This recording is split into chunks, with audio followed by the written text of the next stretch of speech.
ang Panginoon. Sagutin mo yung tanong ko ng maayos. May takot ka sa Kanya. Susunod ka bilang instrumento niya. Susunod ka. Sige, kalasin mo yung lahat ng nilagay mong sakit sa Kanya. Linisin mo. Tao ka ba? Hindi. Tao ka. Babae ka lalaki? Lalaki!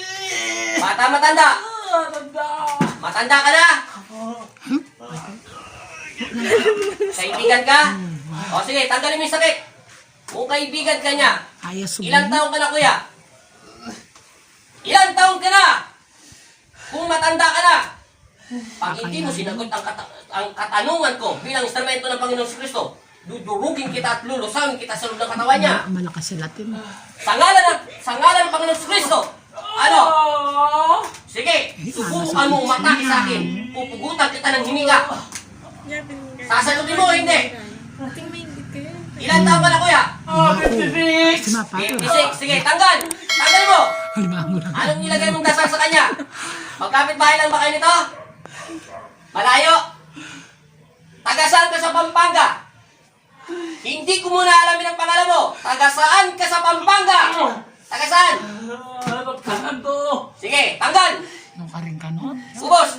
San Fernando. 56. Meron siya San Ang Fernando. edad lang nito ni Ryan Gonzalez, Kunana, na 30 years old lang to. May anak ka na, wala pa? 32 na ira. May anak ka, wala? Ilan ang anak mo? Ilan? Dalawa.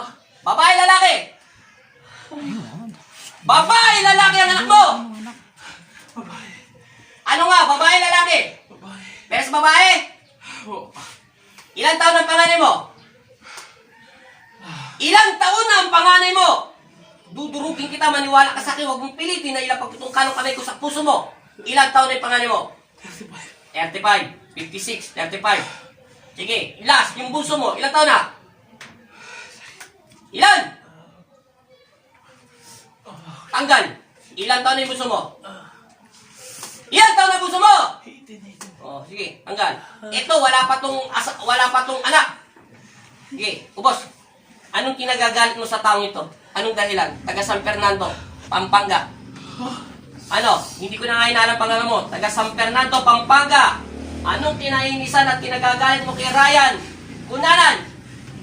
Bakit ka nainggit eh? Mahirap lang to. Nakapunta na ako sa bahay nila. Ano? Ano? Malapit sa Diyos? Lahat ng tao Kaya pala ay kailangan lumapit sa aking Ama na Panginoon natin dahil siya ang magbibigay ng swerte. Huwag kayo lalapit sa kagitan sa demonyo dahil ang demonyo ay nagbibigay ng kapalit. Gusto mo bang mapunta lahat ang anak mo sa impyerno?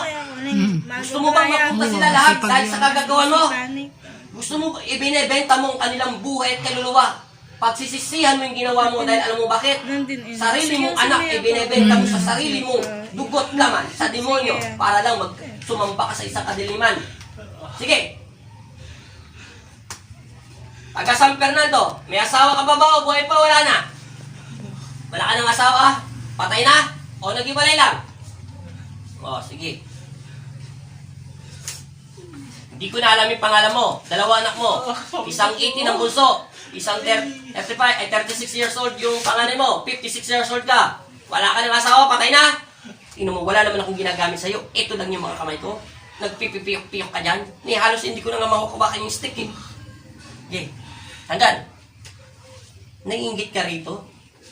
Eh wala naman tong trabaho. Nagbubukid lang to. Bakit malapit sa Diyos? Eh di lumapit ka sa aking Ama. Sabihin mo sa Kanya yung pangalan mo na totoo. Tanggalin mo. Napakasimple lang. Pinainggitan mo lang to. Dapat nga, siya ang gawin mo inspirasyon. Dahil malapit siya sa Panginoon, tinuturo niya lang kung ano man natutunan niya. Hindi niya rin yung natutunan. Kusang ipinasok ng Panginoon yun sa kanya. Naintindihan mo? Ha? Magbalik loob ka sa Panginoon. Humingi ka ng kapatawaran. Alisin mong inggit at galit sa kanyang puso. Ha? Naintindihan mo? Alam ko hindi mo siya kinukulam. Pero masamang iniisip mo sa kanya. Hindi ka tatawagin ng Panginoon natin kung hindi ka nag-iisip na masama. Naintindihan mo? Magtuto ka magdasal at tumawag sa aking Ama na Panginoon natin, ha? Alisin ang inggit. Alisin sa isip at puso. Kung malapit siya sa aking Ama, Panginoon mo rin yun. Papansinin ka ng aking ama kung ikaw ay magbabalik loob sa kanya. Kung alam niya naman nakikita niya, hindi ka tumatawa, paano kanya lalapitan? Kahit ako instrumento na ng Panginoon Kristo, nagkakasala pa rin kami sa isip, sa salita at sa gawa. Tao pa rin tayo, naintindihan mo? Walang sinugo ang Diyos. Kahit sino. Biling tao ka rin yan. Lahat tayo sinugo para magmahalan, magbigayan, at banggitin ang kanyang pangalan. At sabihin sa mga tao na si Jesus ay totoo. Para bigyan tayo ng swerte sa buhay natin. Naintindihan mo? Manahimik ka na. Huwag ka nang babalik. Wala ka ng asawa. Wala na nga makaburod ko. Dalawa anak mo. Okay, naintindihan mo? Pagwal mo. Tama na. Isang 36, isang Ay, 18. kumiras na akong COVID. Manahimik Kailangan na. maning makawi ka man nila. Salamat sa'yo. Next Ginoo, year pa. Hindi ako rin tourist. umayo ka, ha? Yan pala, meron pala ako, huwag kang makikirinig sa usapan namin, ipapagbalita. Isasabihin pala ako, maraming salamat po sa mga nagsusuporta sa YouTube ko, doon sa subscriber ko. Nasa 500 na po ako mahigit.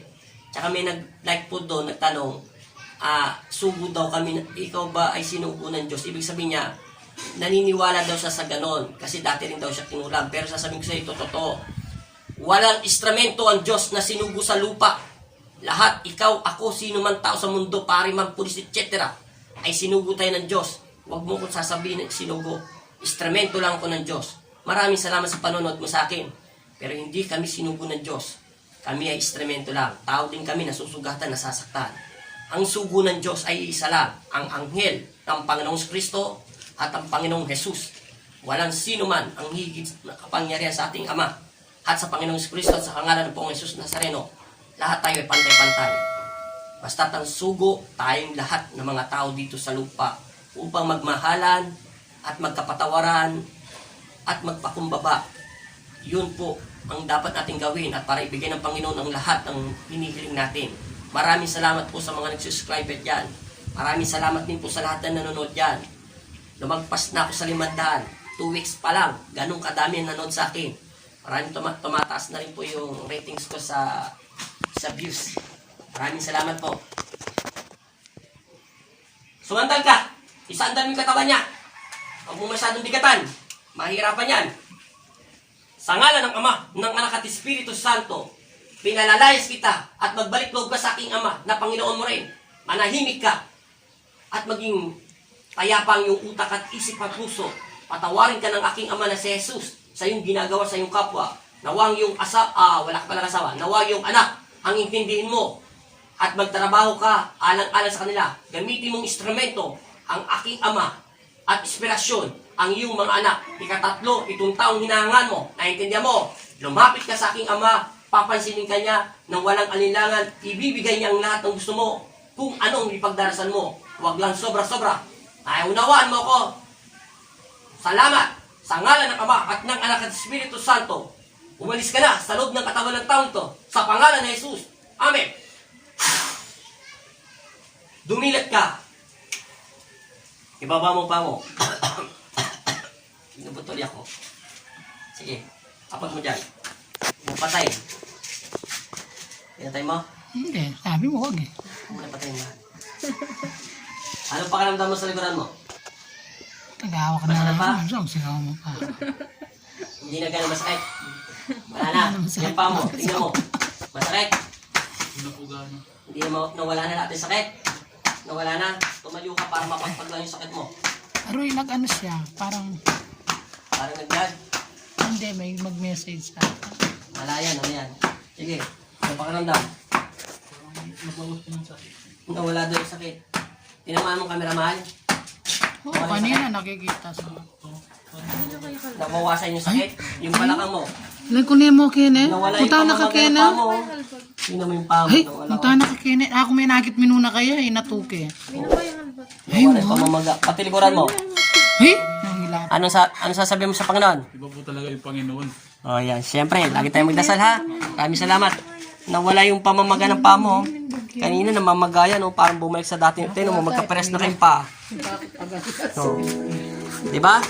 Dati parang pag ginano, parang may sumatusok sa akin. Ngayon, wala na tumutusok. Nawala na. Sigurado? Oh, maraming salamat.